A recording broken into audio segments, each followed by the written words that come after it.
your partners, you're obviously in a relationship now, you're having a child, they would know all of your history. How do they handle that? Well, it's funny because they would have known my history anyway because I would have told them probably. But having written a book, the first time I started dating, no, not the first time, but the first time back in Melbourne after I'd been living overseas and I started dating someone and the book was out, I could just go, here's a dossier that I've written up. And, you know, I think he said, you know, I don't want to read it, I'd rather you just told me yourself, which was kind of nice, actually. I had a couple of partners who were a bit troubled. They tried very hard not to be, but they were a bit fascinated at the start and they'd say, oh, tell me all your stories. And then suddenly they go, I don't want to know. I don't. And I think that's reasonable. And then as I've kind of gone along, people have kind of just accepted it because I'm very matter of fact. I don't kind of beat around the bush and say, oh, and that terrible part of my life. You know, I just treat it as part of my experience along with everything else, like going to school.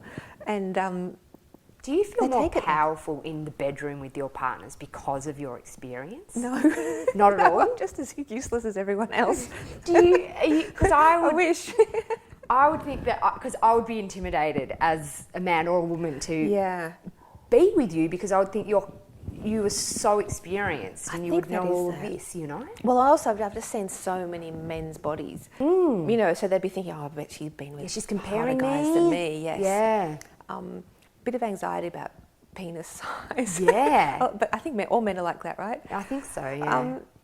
But it's true, I have got a great big database to compare things with. Well, I don't try to act like that. I guess, look, I'm a bit tactless, so sometimes I go, oh, and when I was working, I used to do this, blah, blah, blah, blah.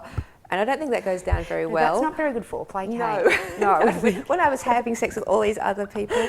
But in my mind, I kind of can separate the work and sex. So if I talk about my former lovers, that's different. But if I talk about work, you know, lovers, I kind of see that more like just work. Skills. Yeah, okay, right. A skill set.